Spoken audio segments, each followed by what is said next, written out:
and the subcommittee on the Western Hemisphere will come to order. The purpose of this hearing is to discuss the Bureau of International Narcotics and Law Enforcement for the purposes of the subcommittee's reauthorization of J family programming at the State Department.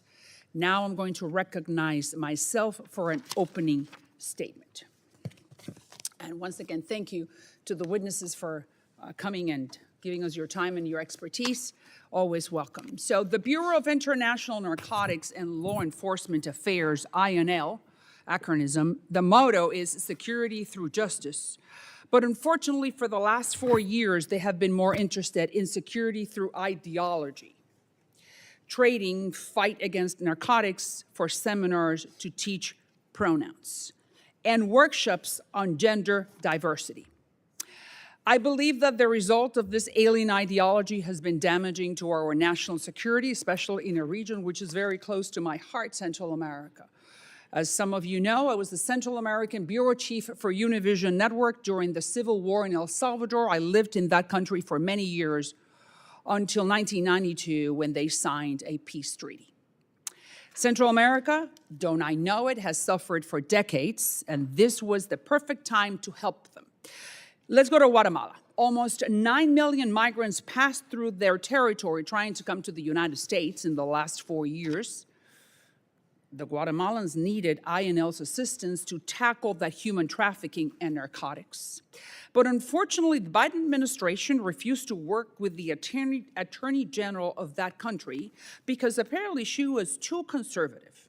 They sanctioned her. Her name is Consuelo Porras. I don't know her, but I do know that she is the head of Ministerio Público, which is for us, the United States, the Attorney General.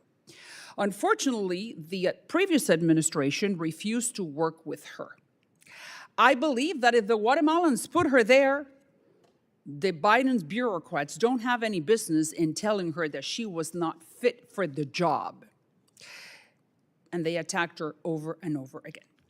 This is the perfect definition of putting politics and ideology before safety and respect for our neighbors' political views. If the Guatemalans are conservative, well, so be it. We got to respect it. Let's talk now about El Salvador, the country which has been tackling a terrible gang problems for 30 years. I was about to be killed in few instances. I lived it, I know it. And things were terrible in El Salvador until President Bukele arrived in the picture. El Salvador should have been a perfect partner for the INL Bureau, which, by the way, it says that its mandate is to bring down transnational criminal organizations like MS-13 and Tren de Aragua. But instead of training the Salvadorian police forces, INL, Law Enforcement Academy, taught gender and inclusion as one of their main goals for El Salvador. I'm sure that at that moment, the Salvadorians were going to be saying the gringos have gone crazy. I am no law enforcement expert, but I am fairly confident that getting MS-13 to learn how to pronounce correctly pronouns is not going to dissuade them from committing any crimes. I am a witness, I have spoken to him, that Bukele wants to work with the United States, but instead the Biden administration cut funds to the Salvadorian police by 50%. Why? And INL concentrated its budget for El Salvador to give it to NGOs that attack his security plan. With or without us, Bukele was successful. His strategy reduced one of the world's highest homicide rates to nearly zero. He presented this strategy to INL, and they said, no, we're not going to work with you. During the last 4 years, unfortunately, woke ideology has replaced common sense, but thankfully, things have changed under President Trump, and we're going to return the Bureau of International Narcotics and Law Enforcement Affairs to its original mission, which is helping our allies fight crime, dismantling gangs, restoring law and order. They have a budget of $2 billion a year, and I think we owe it to the American taxpayers to commit and reestablish their mandate, finding drugs, stopping human trafficking, training police forces worldwide with American-made weapons bought by our allies. INL is one of the best tools we have as Americans to create a safer, stronger, and more prosperous country while helping our neighbors to do the same, whether it's in Central America or anywhere else in the world. I believe that we are still, the United States, we're the point of reference for the rest of the hemisphere, at least when it comes to good governance, the beacon of hope, that there is a political system that respects human dignity. Thank God we're back on the right side of history. I yield back. And now I recognize my dear ranking member, the gentleman from Texas, Mr. Castro, for any statements he may have. Thank you, Chairwoman. Good afternoon, everyone. Thank you, Chairwoman, for convening this hearing, and thank you to our witnesses for testifying at this subcommittee's first hearing in this Congress. The topic of this hearing is broadly to discuss the reauthorization of the State Department's Bureau of International Narcotics and Law Enforcement. This is certainly important, and I look forward to the discussion on this issue. But I first need to paint a picture of what's going on right now. In just the last few weeks, we've witnessed a deeply troubling pattern of executive overreach and undermining of congressional authority. The administration has attempted to dismantle congressionally established agencies, USAID, the Inter-American Foundation, and the U.S. African Development Foundation, all without a single hearing from this committee where the administration has defended its actions. The Trump administration is trying to shut down the U.S. Agency for Global Media, a move cheered by autocrats and dictators from Havana to Moscow to Beijing to Caracas. They're trying to do this without this committee, the full committee, demanding the administration even explain themselves. The committee has given up its role of oversight. It has abandoned any oversight of the Trump administration, which is astounding in the history of Congress. The committee has abandoned, we as a nation, because of the Trump administration, have abandoned brave human rights defenders in Cuba, Venezuela, Nicaragua, and everywhere else in the world as we went back on our word and froze programs that support them. We left them to get rounded up and put in prison. That is what this administration has done. The committee has not called Secretary Rubio in or any other administration official to explain these actions. That's why I say they have abandoned any oversight responsibilities. Donald Trump has canceled temporary protected status and humanitarian parole for hundreds of thousands of Venezuelans, Nicaraguans, Haitians, and Cubans who have sought refuge in our country, as millions of people have over generations. These were people who had status to be here. This is after President Trump said that he would only go after criminals. Masked ICE agents are pulling people off the streets in Texas, in Florida, and in cities across our country and sending them to prisons in El Salvador without any due process at all.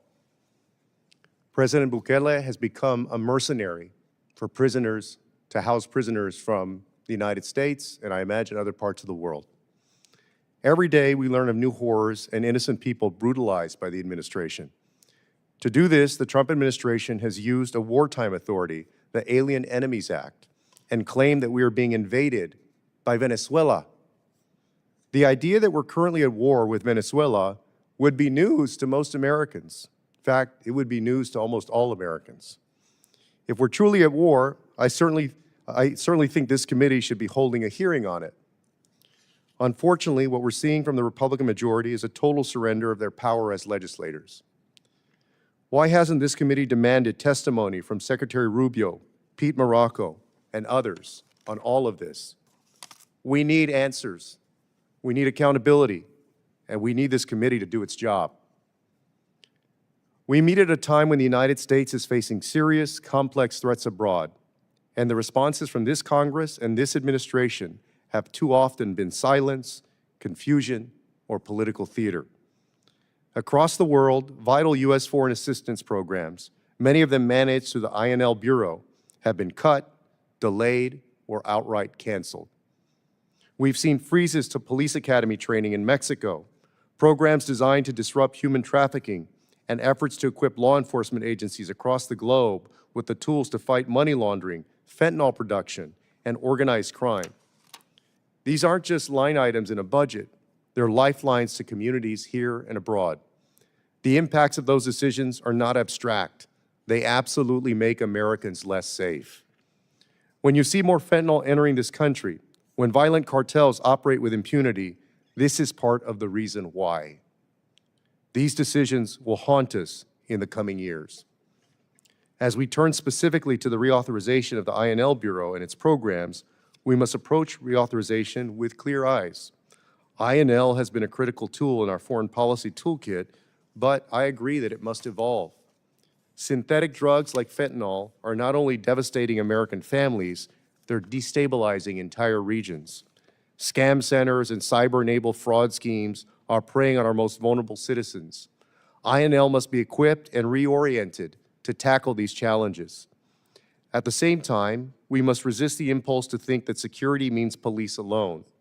Sustainable progress requires more than just training and equipping security forces. It means building robust justice systems, effective prosecutors, professional judges, strong defense attorneys, independent courts, prisons, and investing in the civil society actors who hold their leaders accountable. Funding police while defunding anti-corruption and rule of law programs is not just short-sighted, it's dangerous and it's counterproductive. Today's hearing is an opportunity to begin a serious, hopefully sober conversation about what INL needs to succeed and what reforms we need to pursue to ensure its work aligns with our values, advances our interests, and keeps our communities safe. Thank you, Chairwoman, and I yield back. Thanks. Thank you, Mr. Castro. Thank you for your statement. And now we are pleased to have a distinguished panel of witnesses before us today on this important topic. Let me introduce Mrs. Chelsea Kenny. She's the Director, International Affairs and Trade for the United States Government Accountability Office. Thank you and welcome. Mr. Andres Martinez Fernandez, Senior Policy Analyst, Latin America, Allison Center for National Security at the Heritage Foundation. And Mr. Adam Isaacson, Director for Defense Oversight, Washington Office on Latin America.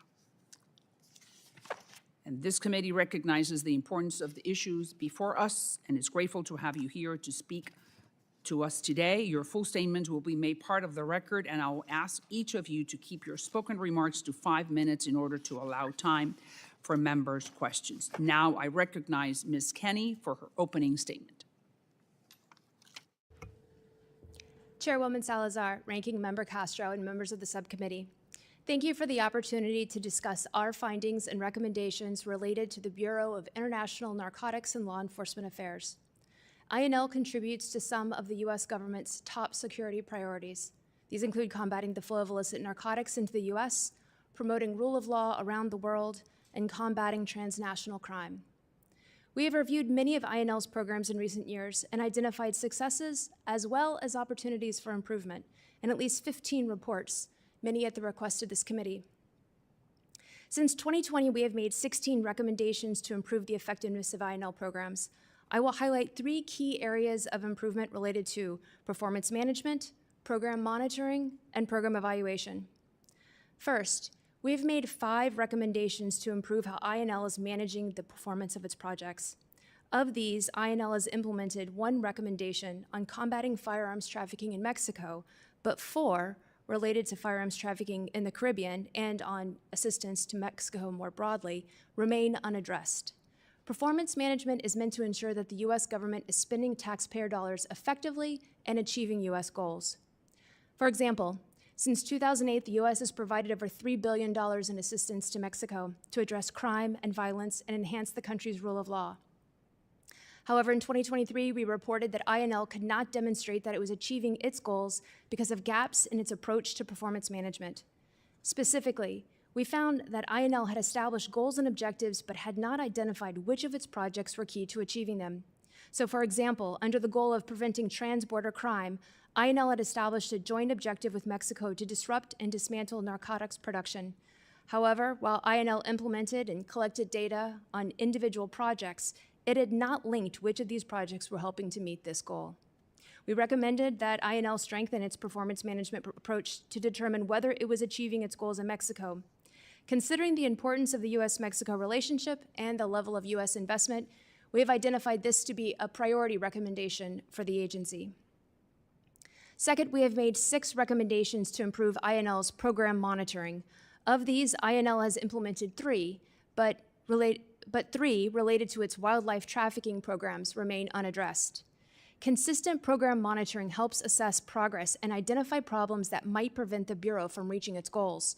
Wildlife trafficking is a crime that fuels corruption and destabilizes communities. In recent years, media reports have alleged that park rangers, trained by U.S.-funded entities, had committed human rights abuses, including sexual assault and murder. Since 2020, state has taken steps to enhance safeguards to prevent these abuses. However, we found that INL had not conducted consistent program monitoring to ensure that these U.S.-funded entities reported on the implementation or effectiveness of these safeguards. We also found an alleged incident of sexual abuse by a ranger that INL was unaware of. INL agreed with our recommendations, including that it clarify reporting requirements for human rights abuses. Third, we've made 2 recommendations to INL to conduct program evaluations, or studies that would determine how well a program is working. For example, in 2024, we reported that despite years of support for activities to strengthen the security situation in Haiti, including specific efforts to improve the capacity of Haiti's national police, INL had no formal plans to evaluate the effectiveness of its activities. We recommended that INL conduct such an evaluation, and the Bureau agreed. INL plays a critical role in achieving U.S. security priorities, such as combating transnational crime and supporting rule of law worldwide. INL's effectiveness depends on robust performance management, program monitoring, and program evaluation. While INL has made some progress, important gaps remain. We urge INL to fully implement our recommendations to help ensure that it is spending taxpayer dollars effectively and achieving U.S. goals. Thank you, and I'd be pleased to respond to your questions. Thank you, Mrs. Kenny. And now I recognize Mr. Martinez Fernandez for his opening statement. Thank you. Thank you, Chairwoman Salazar, Ranking Member Castro, and members for holding this hearing and inviting me to participate. The Western Hemisphere is experiencing a period of surging instability, violence, and criminality, largely driven by increasingly powerful criminal organizations. From Haiti's collapse at the hands of gangs, newfound narco violence in a once peaceful Ecuador, increasingly deadly drug cartels in Mexico and Colombia, and more, we are constantly confronted by evidence of a failed status quo for security in our hemisphere. These threats do not stay in Latin America. Instead, they drive increasingly deadly and destabilizing consequences to the United States and directly to the American people. The absence of robust and effective security engagement from the United States in Latin America is a key driver of the current state of affairs. Indeed, the collapse of the hemispheric consensus on counter-narcotics is due in no small part to decisions on the part of Washington to blunt and curb its security cooperation in the Americas away from the core support from regional security forces. This trend is driven in part by Washington's focus on other foreign conflicts, as well as a series of challenges that we continue to focus on in other parts of the world. However, the impact and inattention that this has brought has been exasperated by mission drift and the watering down of critical institutions like the State Department's International Narcotics and Law Enforcement Bureau. Additionally, hemispheric security and stability has suffered from the Biden administration's politicization of U.S. security engagement and tools in Latin America. The so-called expert consensus on Latin America's security policy has shifted dramatically over the past 2 decades, prompting detrimental changes in the nature and magnitude of U.S. security cooperation. Vocal leaders and activists have successfully framed organized crime in Latin America as primarily being an issue of economic development and judicial institutions, de-emphasizing in particular the role of enforcement and security forces. Today, at the core of this new conventional wisdom in many circles in Washington and in the region is increasingly the poorly substantiated claim that confronting Latin America's powerful criminal organizations only serve to exacerbate insecurity and criminality.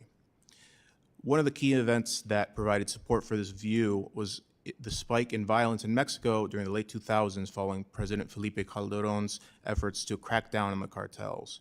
However, notably today, after over a decade during which the Mexican government has pulled back from confronting the cartels, Mexico's homicides rates now exceed the worst years of violence during the Calderón administration.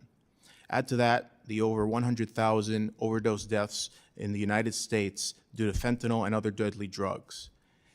Indeed, Mexico's disastrous hugs not bullets strategy on the cartels showcases the dire consequences of de-emphasizing enforcement and security forces in our security policies in the Western Hemisphere. When President Andrés Manuel López Obrador with Mexico, the Merida Initiative drifted away from its initial focus of providing training, equipment, and operational support to Mexican security forces, and instead shifted support to, U.S. support shifted for reform of the Mexican judicial system increasingly. Then, when President López Obrador fully abandoned the Merida Initiative, the new security cooperation framework further de-emphasized security forces and the role of enforcement as a core aspect of security policy. In both Mexico, Colombia, and elsewhere, the United States failed to push back on regional leaders' abandonment of security cooperation and commitments. This was particularly egregious under the Biden administration, where we saw the increase of deaths of American people reaching 100,000 each year due to fentanyl and other drugs. And yet we did not adequately push the administration in Mexico to address the security threat posed by the cartels. Even worse, at times the Biden administration leaned into its wrong-headed approach within the region to, leaned into this wrong-headed approach on organized crime by regional leaders. In the case of Colombia, President Biden actively drew attention away from Colombia's deteriorating security situation by ending the long-standing program of U.S. monitoring of coca cultivation. To confront the dire threats posed by organized crime in our hemisphere, the U.S. security assistance through INL and other critical agencies should be bolstered and refocused on the core mission of counter-narcotics and transnational organized crime. Failure to do so urgently will bring increasingly deadly consequences for Latin America and for the American people. Thank you very much. Thank you, Mr. Martinez-Fernandez. I now recognize Mr. Isaacson for his opening statement. Chairwoman Salazar, Ranking Member Castro, thank you so much for holding this hearing and for inviting me. The State Department's Bureau of INL manages the largest U.S. aid account for security forces in Latin America and the Caribbean, though it pays for other things too. Worldwide, it's about $1.5 billion. In our hemisphere, it's at least $600 million. Now, for years, INL was jokingly known as the Drugs and Thugs Bureau. Its success was measured in hectares eradicated and kilos seized and kingpins arrested. That narrow focus reflects its 1980s era statute, and it hasn't really worked. You don't have to take my word for it. Just look at overdose deaths, look at street prices. Meanwhile, our understanding of organized crime and how to combat it has evolved. Yes, drugs are still a top revenue stream for criminal groups, but crime groups also make billions from gold mining, migrant smuggling, extortion, and more, sometimes with even bigger profits than they're getting from drugs. The drug market itself has shifted towards synthetics like fentanyl and meth, which don't involve most of Latin America outside Mexico. And mass migration has made the question urgent. How can we help people feel safe enough to stay in their own communities? This reframes success. It's no longer just kilos and hectares. It's whether people feel secure. It's whether justice works. It's whether officials fear punishment for corruption. To its credit, INL has shifted. It no longer tries to fight crime the way you'd fight a guerrilla insurgency. While guerrillas fight governments, organized crime infiltrates them and hollows them out by bribing, threatening, co-opting, and corrupting. That makes it a much harder, much more complex fight. Now, in response, INL has begun putting more emphasis on the L, rule of law, and civilian law enforcement, rather than just the N. Funding has increasingly gone to prosecutors, judicial institutions, police academies, oversight bodies, and independent experts and investigators. A whole comprehensive security sector, a table with many legs, and not just the people wearing uniforms. There's a growing realization that real progress is going to take time, and it depends on breaking collusion between government and crime. That's why efforts like the Commission Against Impunity in Guatemala, the CICIG, mattered so much. Brave people made historic anti-corruption gains, and INL was there to support them. Ironically, de-narcotizing INL's mission may be the best way to reduce drug supplies in the long term. But that shift also means we need to rethink some obsolete frameworks like the annual drug certification process. As the 2020 Western Hemisphere Drug Policy Commission noted, it's a relic. It hasn't been used to seriously cut aid since the 1990s, and even then, a Republican majority Congress and a Democratic White House scrambled in the late 90s to restore it when security began deteriorating in Colombia. So yes, INL needs reform. WOLA supports a serious rethink to bring the Bureau and its statutes into the mid-21st century. What we don't support is a rushed 90-day review full of abrupt freezes and cuts with no input from partners around the world, many of whom have been risking their lives to fight corruption and crime and really depend on their relationship with us. The little we've seen of the proposed cuts so far is worrying. Aid to police and military agencies looks mostly untouched, but support to civil society, justice institutions, UN programs, that looks like it's cut by about half. That risks turning INL back into what it once was, a little drugs and thugs bureau. And we know where that leads. Brief dips in violence or drug supplies, followed by resurgence. It's just a constant game of whack-a-mole. Organized crime figures get taken down, but organized crime remains strong. Corrupt officials keep operating with impunity. People keep fleeing their homes, often coming here. I'm not asking to preserve the status quo. Frankly, I can't defend much of it because I can't see it. Public reporting on INL aid has become vague, inconsistent, and far less quantitative. It's hard to track where the money goes and what it achieves, and reporting requirements, if we do reauthorize INL, have to improve. That right now, oversight is difficult, and it makes the whole program hard to defend when an administration comes to power questioning its entire value. This committee can help. First, it can urge INL to keep expanding its focus on organized crime, corruption, and citizen security, not just counter-narcotics. Second, it can press for much better transparency. Third, it can insist that any reform effort be thoughtful, inclusive, and deliberate, not a 90-day rollback.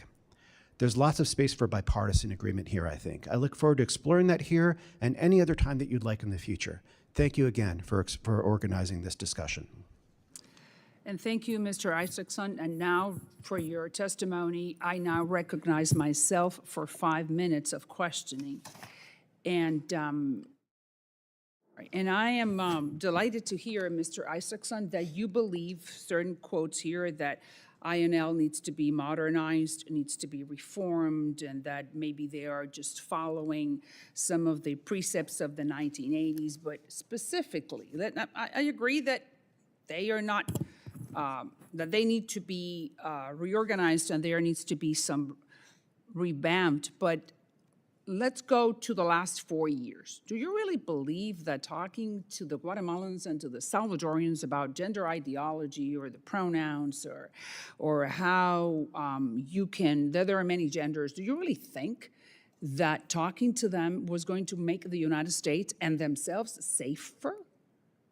Safer? I mean, you were going to keep people home? So explain how one thing comes to link to the other.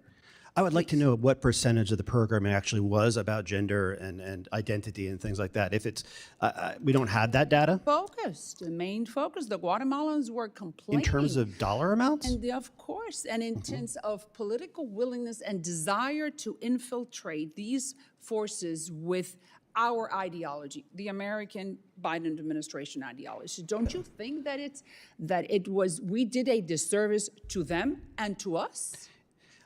If you're fighting human trafficking, where most victims are women, yeah. you need How can you be more of a talking gender about focus. sex If when you're trying to fight gender-based human violence, trafficking? How do you do that?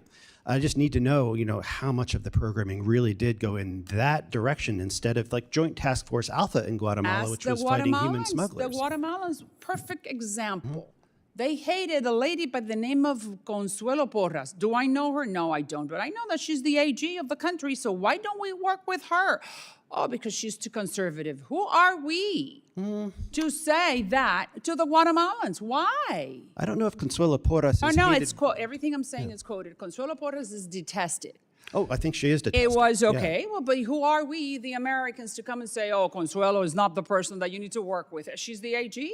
I've never heard that she was held at arm's length because she favored free markets or like She was too because she was conservative. conservative. It's because of Too significant corruption, conservative. according to what I saw. You know what I'm telling you. So please help me understand why the Biden administration wanted to concentrate its resources when it talks to reforming and securing the Salvadorian Guatemalan police, concentrated on something that had nothing to do with national security for the United States. My impression was that INL and the Justice Department worked very hard with, not with Consuelo, but with the rest of the public ministry in Guatemala on something called Joint Task Force Alpha, which was a big effort to get at the nodes of the network of migrant smuggling. And they've actually taken out a lot of migrant smugglers, working with the Attorney General's office in Guatemala in the last few years. And the Trump administration is expanding did that. you know this, would give money to the NGOs in Guatemala to help the migrants have a smoother ride while they were going through Guatemala and getting to Mexico.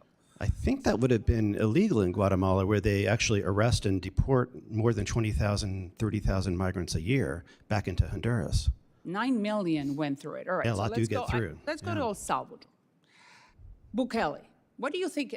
What ranking do you give to Bukele from 1 to 10? I would give him a 4, perhaps. I think he's a brilliant communicator, but I do worry about checks What and about the balances. communicator? What has he done with the country? He has put 3% of the male population in prison, which, yeah, by doing so, did eradicate, for now, a lot of the gangs. And do you worry and about I the future agree of that if there is democracy. one innocent guy in the Sicot, I was the first one who told him, you got to get him out because we don't want innocent people in jail. But the thing is that, Sicot is full of people who are full of tattoos that are revealing who they were and what they did. Each drop meant one murder. So do you think he did something right? If these people were facing judges, and if their families knew what was going on with them, it would be right. But right now, almost everybody there is pretrial, and there's not even dates for most of their trials. So yeah, they need a fair shake. I mean, it was right to I agree with clean you out the that streets. everyone needs due process. Yes, sir. And that's just not happening right now. All right, but what about us working with him? And maybe if INL would have done its job, then Bukele would have been able to really help. We would help him to do a better job, don't you think? Talking about diversity and inclusion and pronouns. I think one of INL's biggest obstacles actually there is, and I actually support it, is language that both Republicans and Democrats put in the foreign aid bill saying that half of aid, I believe it's half, to El Salvador is cut until they can certify that the human rights situation is good and is improving. And right now, more than 300 people dying in the jails in the last 3 years and widespread allegations of torture. It's been hard to certify that. What happens to the human rights of the people who were outside being killed by those gang members, which is why he got 90% of transparent and internationally observed elections. We agree with that, Oh, yeah, right? if I was a The shopkeeper being Salvadorians love the extorted, guy, so why do we have to hate him? Who are we to say to this guy, don't do it that way? I think we're just worried about what it's going to look like in 5 years. But yeah, right now, if I'm a shopkeeper who had to pay... Don't you think that they should be concerned about what they're going to be looking like 5 years from now? That's their concern, not ours. We're here to help them have a better police force. All right? Do you agree with that, right? We're certainly here to help them have a better police force, but we don't want to be funding abuses in the short term. I think that I'm exceeding my time. I yield back. Now I'm going to recognize the ranking member for 5 minutes. Thank you. Thank you.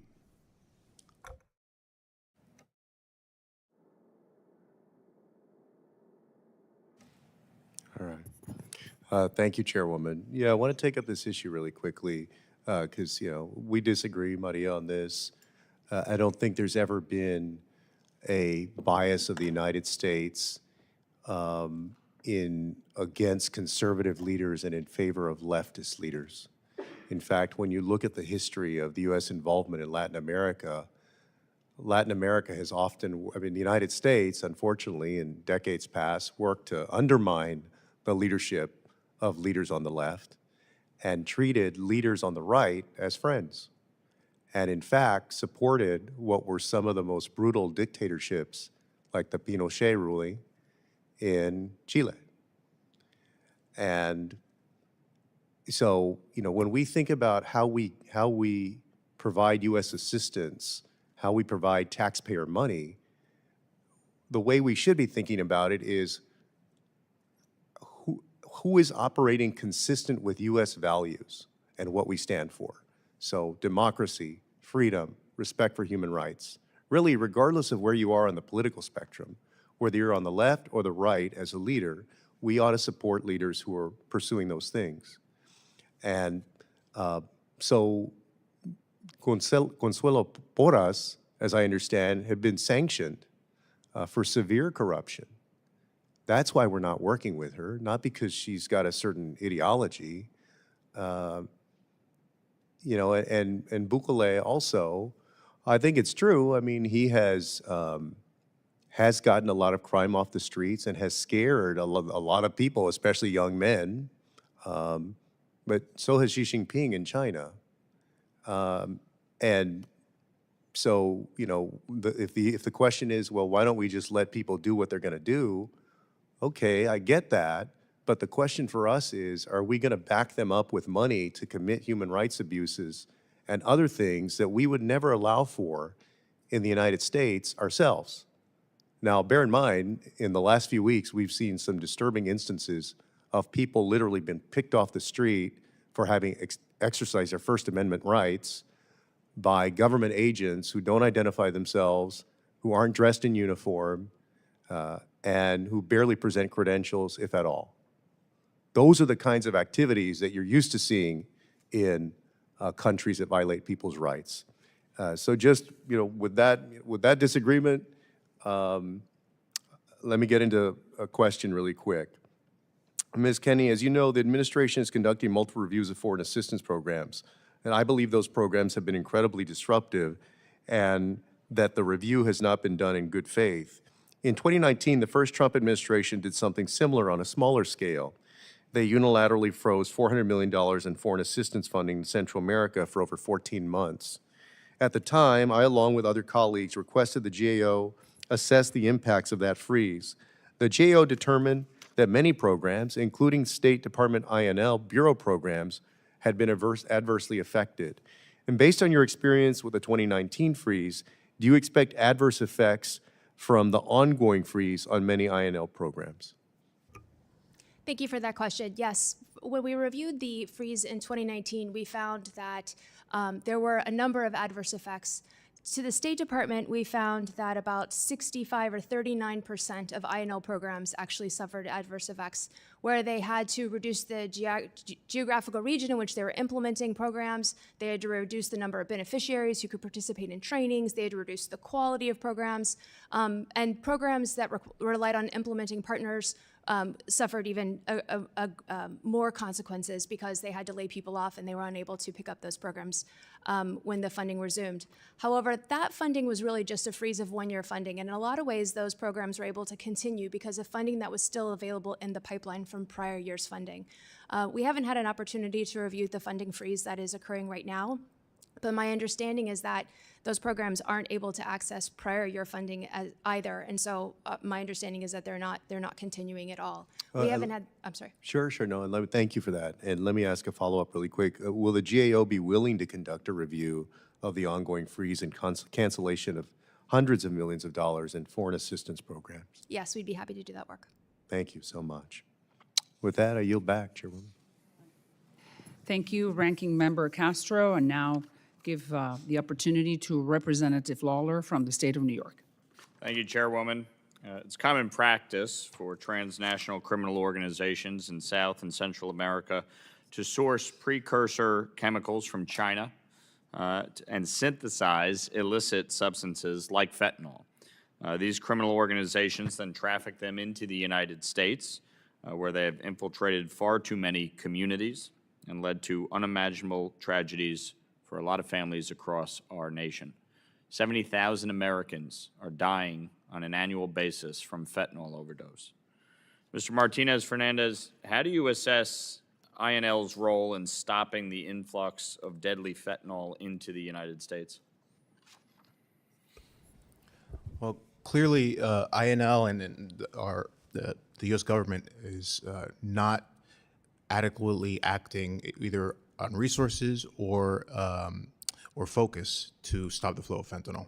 As you mentioned, over 70,000 just overdose death just from fentanyl. When you add in all the other illicit drugs, 100,000. And so I think there's a very real resource question that has to be addressed. There's also a partnership and cooperation side to that, where our relationship with Mexico, particularly over the past 4 years under the Biden administration, cooperation, security cooperation, was almost non-existent. They even offers to support port security to identify fentanyl precursors coming in were rejected by the Mexican government. The challenges of migration, which grew out of control under the Biden administration as well, led to a deprioritization, in my opinion, of the fentanyl threat with dire consequences. Now, President Trump has obviously rallied significant resources, particularly from the Department of Defense to the border. I think that's an important aspect of the confronting of this threat. But we also need to press the Mexican government to take action. And there's also certainly the administration is making progress on that front and bringing to bear some economic tools. I think INL is going to play an important role because at some point we need to restore the security relationship with Mexico to a functional arrangement with actually targeting the cartels rather than just having symbolic actions by the Mexican government be the sum total of the relationship, which is essentially what we've seen for the past 4 years. So what can INL do to address China's role related to the precursor chemicals that are exported into Mexico and other parts of the Western Hemisphere? So I think certainly with the Chinese presence in Mexico is also significant. So that there's action to go after some of the brokers as well as some of the trade infrastructure, which is utilized by the Chinese in Mexico to facilitate the flow of illicit precursors. I think that more action also needs to be done in Asia on this front. We've seen movement of illicit fentanyl supply chains even out of China. Unfortunately, we don't have a cooperative relationship on this issue with the government in China. So there are significant limitations on INL's ability to act there. But I think ensuring that in Mexico in particular, we're confronting the presence of Chinese criminal organizations, as well as further south. We've already seen in countries like Guatemala the movement of these illicit supply chains of fentanyl to new countries, and we need to make sure that we're reinforcing border security, port security, and those security relationships to make sure that it doesn't just migrate to another country.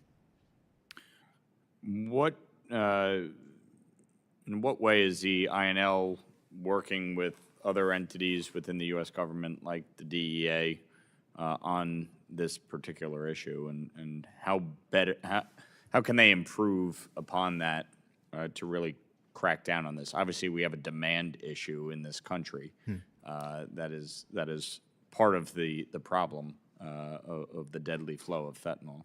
Yeah.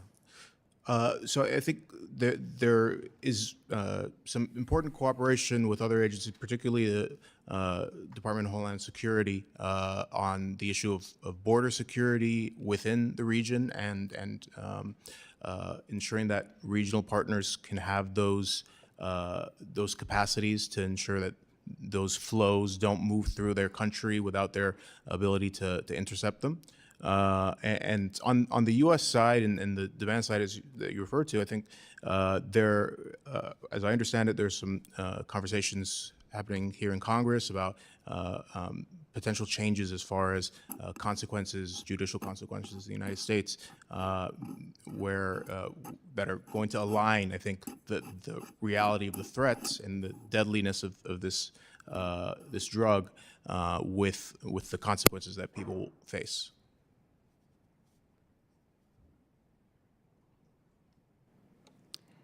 Thank you, Representative Lawler. And now I give the word to Representative Stanton of the state of Arizona. You have five. Thank you very much. recognized for 5 minutes. Thank you very much, Madam Chair. The fentanyl crisis is especially acute in my home state of Arizona, where thousands of Arizonans die from opioid overdose every single year. I know my colleagues and I across the aisle agree. We need to do more to stop the flow of fentanyl and other deadly narcotics into the United States of America. That's why I'm at a loss to understand why the Trump administration has moved to cut funding for the State Department's Bureau of International Narcotics and Law Enforcement Affairs work in Mexico. Drastic cuts. INL works across law enforcement agencies, intergovernmental agencies, and with the courts in our partner countries to disrupt the illicit drug trafficking and bring criminals to justice. Under previous administrations and with funding approved in a bipartisan manner, Mexico has been the third largest recipient of INL funds. INL supports more than 100 projects working to combat fentanyl trafficking and transnational crime by providing services, training, and much-needed equipment. One project that has benefited from the INL has deployed cargo scanners and drug testing equipment to Mexico's port of Manzanillo, critical technology to detect and interdict precursor chemicals from the People's Republic of China. Another INL project supported a recent operation in Tucson, Arizona, that led to the arrest of drug trafficking leader and 6 other operatives, a good return on taxpayer investment. Since the Trump administration's freeze on foreign aid, only 15% of INL's programs in Mexico have received waivers to resume their work, and many of those have not yet received payment. As former ambassador and Marine helicopter pilot John Feely phrased it recently, quote, "They shot the golden goose right in the leg," unquote. Make no mistake about it.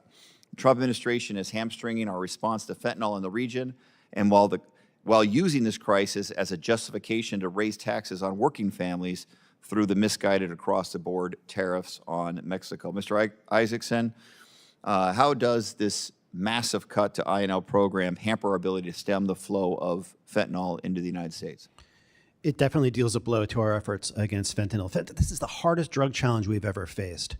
All pure fentanyl that's consumed in the United States in a year can fit in the beds of 2 or 3 pickup trucks, spread out across a 2,000-mile border. Unfortunately, about 2/3 of it coming right to your state right now. In order to fight this, it's not just a matter of scanners at the border. You need cooperation from Mexico on everything you named: investigators, prosecutors, ports, intelligence, all capital letters. And you cut that off in 90 days and then maybe restart it, you have to restart everything all over again. It's incredibly disruptive. I appreciate that. Now, I have, in my time in public life, both here in Congress and formerly as mayor of Phoenix, Arizona, have been a friend of Mexico, making the case that we need to have a stronger economic unit between United States, Mexico, Canada, and that's how we're going to win this economic battle with China. As a result, I've been a critic of the recent judicial reforms in Mexico, which I think is a step backwards in terms of promoting U.S. investment in Mexico. INL has helped to train Mexican institutions to build and present strong legal cases against organized crime. Mexico's forensic labs and prisons are accredited to reach higher standards for forensic testing due to INL support. U.S. officials helped to train police investigators in Mexico City, reducing violent crime in Mexico City by 58% in partnership with now President Sheinbaum. And INL support helped Mexico law schools update their curriculums to include Mexico's criminal law reform. These offices that train police and prosecutors and relied on INL funds are now cut drastically by the dismantling of foreign assistance. So another question from Mr. Isaacson. You hosted a podcast last October about Mexico's constitutional reforms, where you opened by saying, quote, "promise to be serious setbacks in the struggle to hold powerful people and institutions accountable for corruption." How do Mexico's constitutional changes, including reorganization of National Guard and judicial reforms, concern you? Maybe you could go on a little bit for those who haven't listened to your podcast, go on a little bit more about the threat of the constitutional reforms. Sure, and I hope you call in my colleague who runs our Mexico program, Stephanie Brewer, who really knows this stuff. But they just changed their judiciary so that judges are now popularly elected. Like, people are going to come and vote for a long list of judges. A justice system, especially when they're working on these very complicated, very dangerous cases against these networks of corruption and powerful people who are willing to kill them, need to be free of political pressures and need to be autonomous. And this just dealt a strong blow to that, as well as substituting police and detectives and people who are in the community with National Guard troops who rotate in and out. That also makes it harder to actually, you can find crimes when they're happening, but you can't really get to the root of who is behind them. Thank you very much. Madam Chair, I yield back. Thank you. I now recognize Representative Shreve of the state of Arizona. Representative Shreve, Madam Chairwoman, is from the state of Indiana and is happy to be here. Or state of Indiana, I'm sorry. Not even a downgrade, no. And Indiana is one of. Madam Chair, we agree. I thank the witnesses for being here, and I have a question that, in fairness, I'll address to Ms. Kenney, because I wasn't in the room to hear the testimony from our other witnesses, but I appreciate all of you sharing time and expertise with us. Of course, INL defines its core mission as keeping America safe by countering crime, illegal drugs, and instability abroad. We recognize that America is vulnerable to external threats, certainly including narcotics. We recognize that on both sides of the aisle. In my view, the Trump administration is demonstrably making headway in securing our border and curbing some of the trafficking that was making its way up I-65 and across I-70 in Indiana, particularly on the fentanyl trafficking. We are seeing headway palpably within the district that I represent. The most pressing drug-related threats in my part of the country would stem from the trafficking efforts of the Sinaloa cartel and the Jalisco cartel. These organizations, I am informed in part by some of the county sheriffs that I represent, dominate the wholesale supply of illicit opioids, particularly fentanyl and heroin, in through my district. The crisis is personal to me. I have friends and constituents who have lost loved ones to fentanyl poisoning. And this must continue to be a bipartisan priority. And Mr. Stanton had to step out, but I do think that this is a bipartisan priority. Since 2008, INL has overseen some $3 billion in funding for security, counter narcotics, and rule of law programs in Mexico. And Mr. Isaacson, you talked about the abrupt curtailing of some of that. There were a few GAO reports of late highlighting gaps in INL's metrics and monitoring, raising concerns about the effectiveness of these programs. Certainly, the administration is attuned to those. The GAO report concluded, without fully addressing the key elements for assessing progress, the U.S. government cannot be assured that it is achieving its security goals in Mexico and that its investments at over $3 billion since 2008 are being spent effectively. So I'll direct my question to the witness that I heard from in her testimony, though invite anyone else that may have expertise to respond. Ms. Kenney, what lessons should INL take away from the GAO evaluation of its programs in Mexico that can be used to inform our future initiatives, our future investment in this cause? Thank you for this question. We reviewed the effectiveness, the results of the Merit Initiative and the Bicentennial Framework. We did our work sort of at a time period that straddled both of these strategies. And we looked to see what were the results of the $3 billion plus investment that the U.S. had made in Mexico.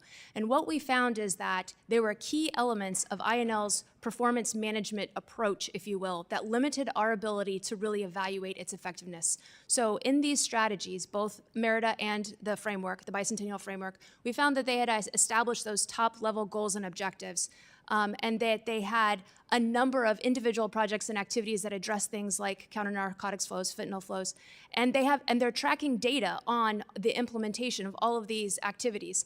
They had not identified which of these activities were critical, which were the ones that were really critical to being able to assess the effectiveness of these top-line goals. They just hadn't identified the indicators and then monitored to align them to be able to say, this suite of activities is going to demonstrate our progress in achieving this goal. When we talked to the State Department about what were the challenges in being able to complete this, because this went back to the Merit Initiative, which started in 2008, they said that that the U.S. government was working with the Mexican government to come up with some shared set of indicators. These strategies are designed to be sort of shared approaches, both for the U.S. and Mexican government, to be able to address these shared issues, shared challenges, and that there were some challenges in being able to develop a common set of indicators. And some of the complicating factors were, at the time, new administrations both in Mexico and the United States. However, we would point out that given the level of investment and given the continuity of these challenges, it's really important that the State Department figure out what these indicators are, figure out what these suite of activities should be to be able to support those top-line goals and be able to measure and share the effectiveness of those efforts going forward. So that is really our recommendation. Our recommendation is really identified as a priority recommendation for the State Department. Of all of the recommendations that we make, we believe this is one of the most critical ones to be able to really make progress on the individual activities and efforts to be able to address this critical issue between U.S. and Mexico. Ms. Kinney, I appreciate it very much, and my time has expired. Madam Chair, I yield back. Thank you, Representative Shreve of the state of Indiana. I appreciate your time with us. And now I'm going to recognize Representative Jackson of the state of Illinois for 5 minutes.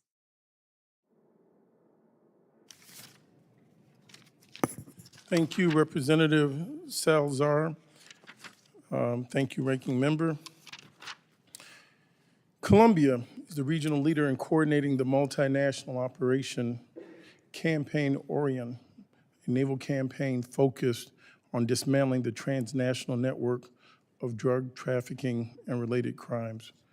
During the 13th edition of the Orion Naval Campaign last year, operations in which 125 institutions in 62 countries from Africa, the Americas, Asia, Europe, and for the first time, Oceania participated. Participating forces seized more than 400 tons of drugs. Thanks to the exchange of intelligence and the culmination of capabilities to counter the illicit trafficking of drugs and other illegal activities linked to narco trafficking. I must say that was a very diverse network. It had a high level of intelligence being interchanged, and they had shared interests. They had equity amongst all participants. DEI does work. So I don't know where we get off on this tangent that makes no sense to me on diversity is bad. Diversity and equity is in quite a few constitutions around the world. We're going through a temporary period of some insanity to act as if e pluribus unum. Out of many, we are one in the Americas. I'd like to let it be for the record that 2/3 of our hemisphere and population is not in the United States, and we are one contiguous land mass. The operations reached record figures in narcotics seized, reducing the supply worldwide and dealing significant blows to the finances of multi-crime organizations, preventing them from receiving more than $18.7 billion, according to the Colombian military forces. Authorities seized a total of 402 tons of solid chemical precursors and 1.6 million liters of liquid chemical precursors and destroyed 302 illegal infrastructures used for the extraction and processing of drugs. The Colombian Navy reported the 112 boats seized and 211 vehicles and on and on. Since this program started about 7 years ago, with only narco trafficking, the Orion 12 have included other crimes that are present in the maritime land domain as well, such as arms and migrant smuggling, trafficking, money laundering, and the like. The 13th edition of the Orion Naval Campaigns have consolidated it as the most important and influential international cooperation strategy in the global fight against narco trafficking, and has also managed to transcend in time thanks to innovation and rapid adaptation to respond to this highly complex and changing phenomenon. Once again, I want to thank each of you for coming, and this question will go to you, Mr. Isaacson, and thank you for your outstanding service as well. What is the impact of aid cuts in this program, such as Orion Naval Campaigns? Well, the main impact has been that the Colombian National Police, in its part of the effort to interdict cocaine, has had some real disruptions. Even many of their Black Hawk helicopters were grounded for a while because they didn't have money for maintenance or fuel. Trainings have been disrupted, and just the intelligence that you need in order to maintain this level of interdictions has been disrupted.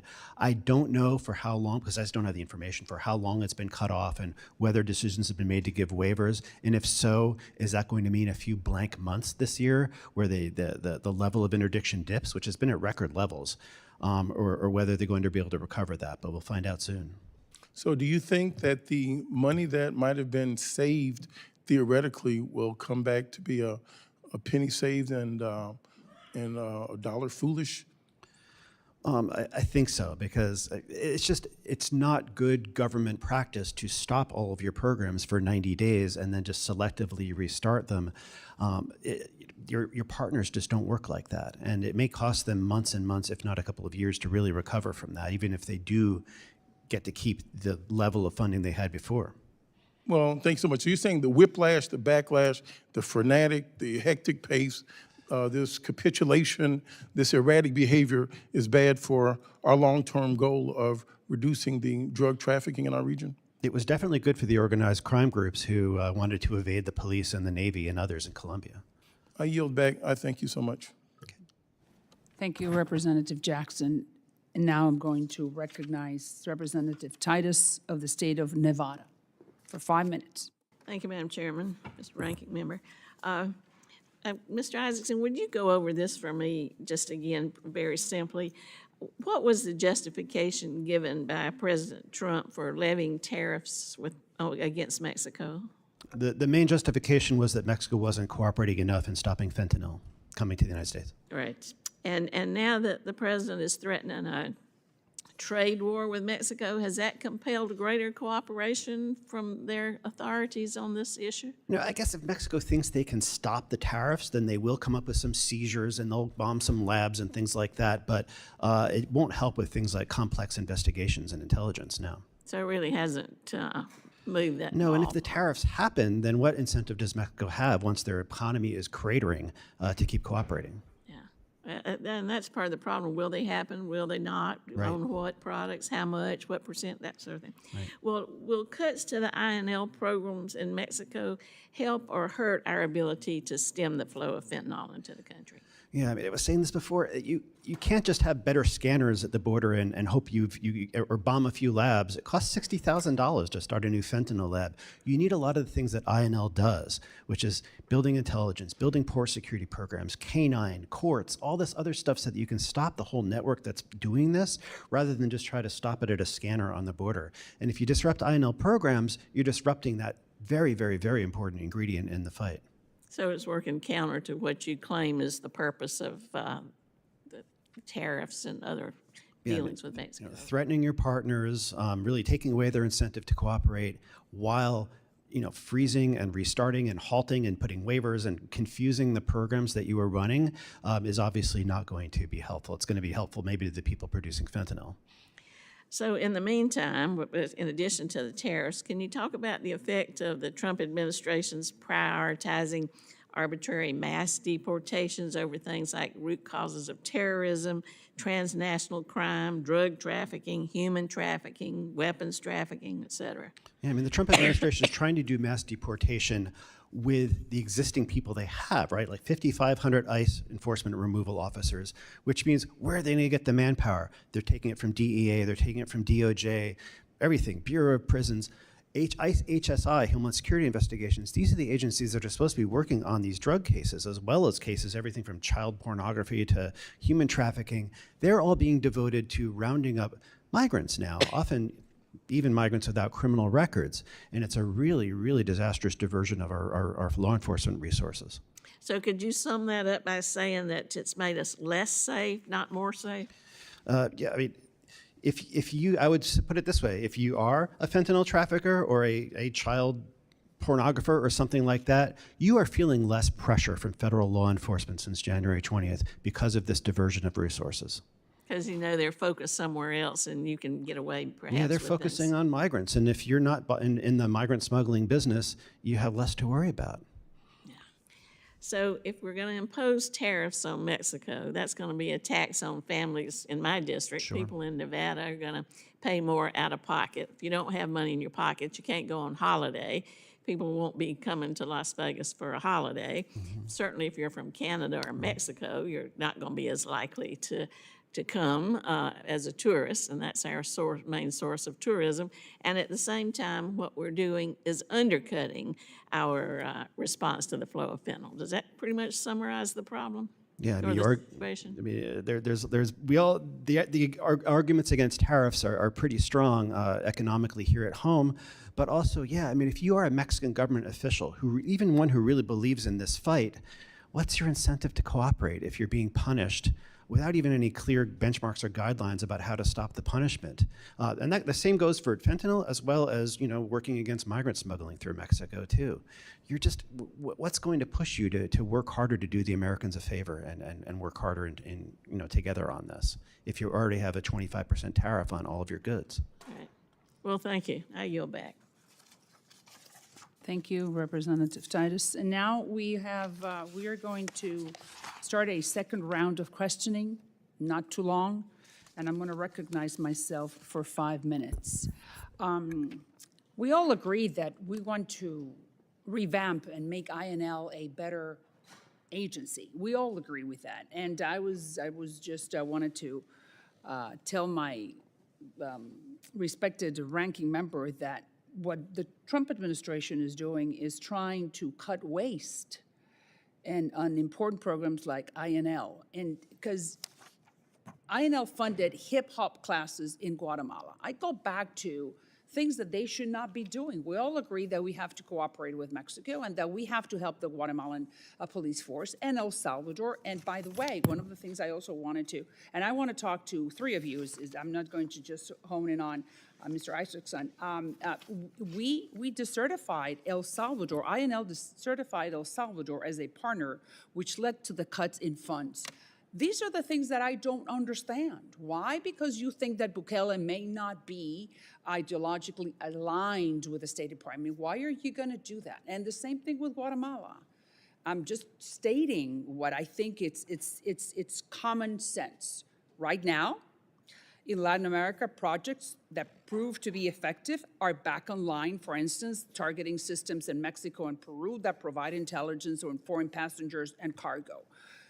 Dogs in Costa Rica. All right, so my question to Mrs. Kenny, since you are an impartial force in this hearing, tell me in very simple terms, for those people who are at home that do not want to spend taxpayers' money in things that are futile, like hip-hop classes in Guatemala, in which way that $2 billion that we give INL every year, where do you think should be spent?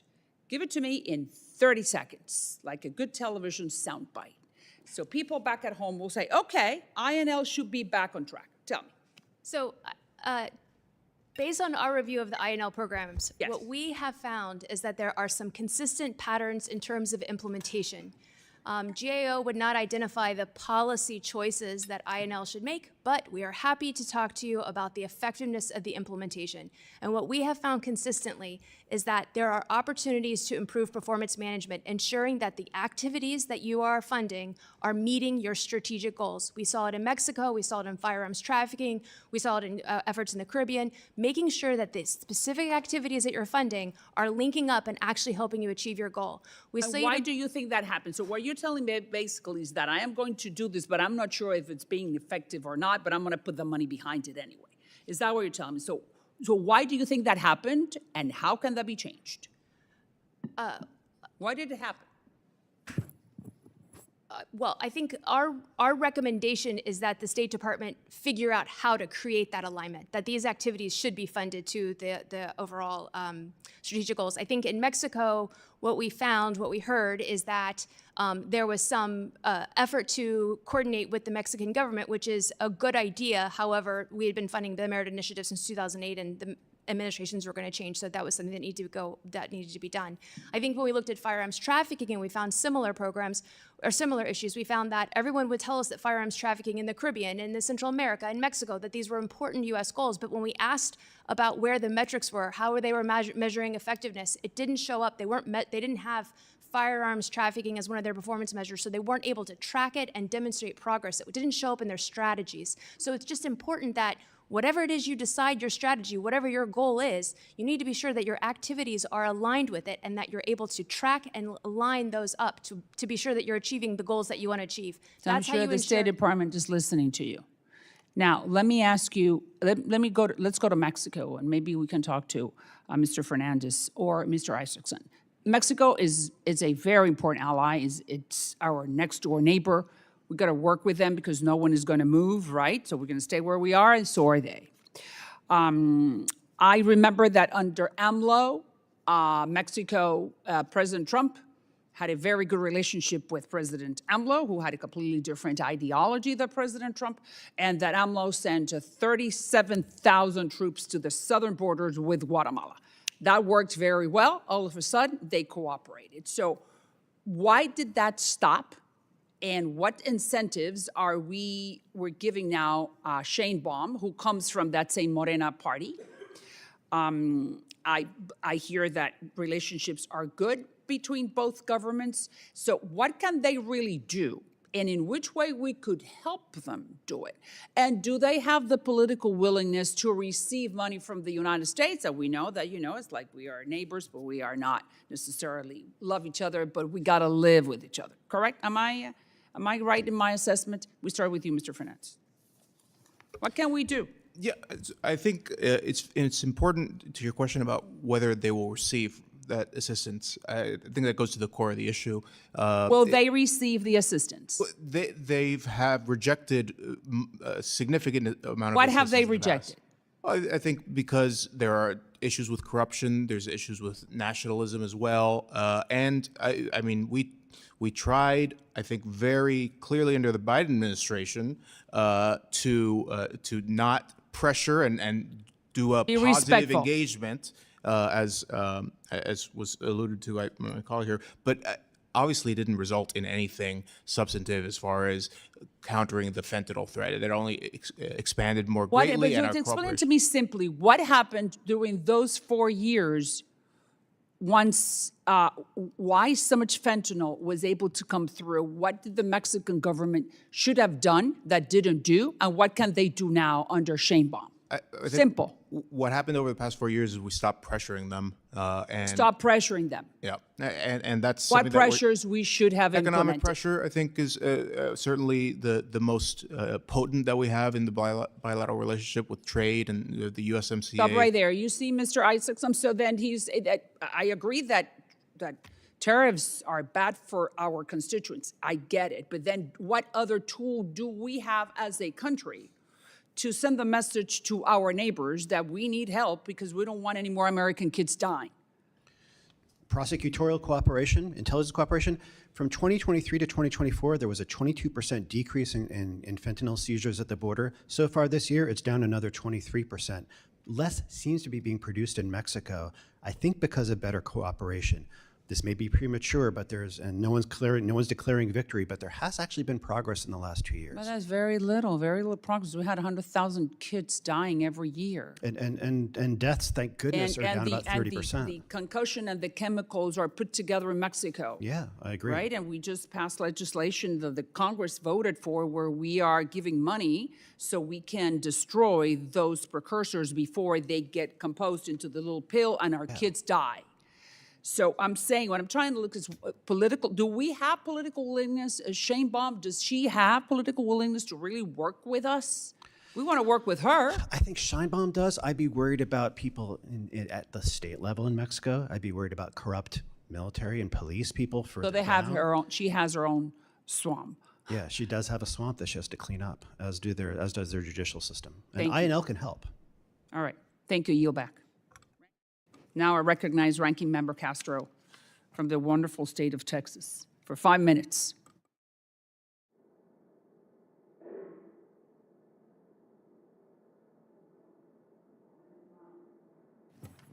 There you go. Got it. All right. All right.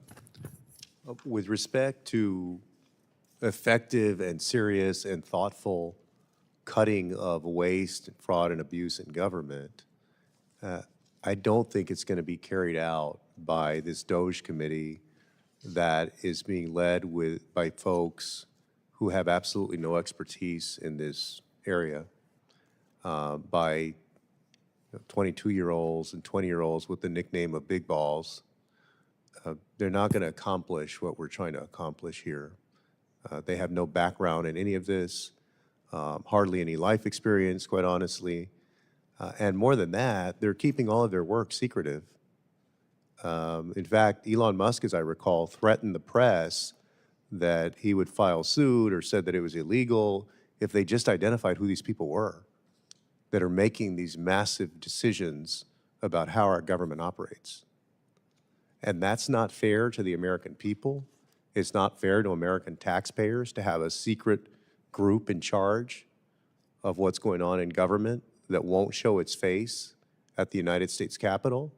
And even more than that, a majority party in Congress that isn't even asking them to show up, isn't even demanding that they show up and account for the work that they're doing. That's where we are right now. I hope that everybody in the full committee of this dais, when we have our full committee meetings, will join me and others in asking Elon Musk and those responsible for cuts to INL, cuts at the State Department, USAID, to come here and present to us their work. I mean, we can't even get a clear answer of what percent of INL, for example, is being cut. And that applies to other agencies and bureaus as well. So why doesn't this full committee ask Elon Musk to come and sit in these chairs, as our three witnesses have today, and explain the cuts that have been made and why they've been made? The one person that we had come, as I recall, Pete Morocco, whose job title is now changed, he came and I don't know who insisted, I don't know if the committee insisted or he and his people insisted that it not be a public hearing, that it be a closed door, private briefing, and instead of having 5 minutes to ask questions, we had like 2 or 3 minutes to ask questions. It's just bizarre. This is the United States government, and we're running our country right now. The country's being run like these countries that we've been critiquing for decades and decades by people who are doing secretive things, not transparent. And so, look, I agree that that's why you have a GAO. That's why you have inspectors general. And could we do more than that? Yeah, I think that we could do more than that. I think we should do more than that. And we do need to make adjustments because things do get stale and, and need to change. And Maria, you and I was your Democratic co-lead on that fentanyl bill on precursors. I thought that was a good piece of legislation. But remember, I've been presented now, I think at least twice, where we've been told in this committee and then in my other committee, in unclassified information, that 70 to 90% of the precursors or the source material for fentanyl comes to the United States first, and then goes over to Mexico, and then ends up coming back. So these are serious problems, but they demand serious approaches, and they demand people with expertise who actually know what they're doing. You know, really, nothing against people in their early 20s. I wish I was still in my early 20s.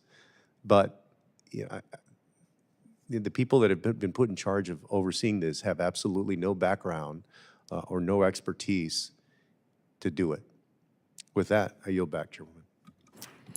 Thank you, Ranking Member, and I thank the witnesses for their valuable testimony and the members for their questions. The members of the subcommittee may have some additional questions for the witnesses, and we will ask you to respond to these in writing pursuant to committee rules. All members may have 5 days to submit statements, questions, and other materials for the record, subject to the length limitations. Without objections, this committee stands adjourned, and once again, thank you for your participation.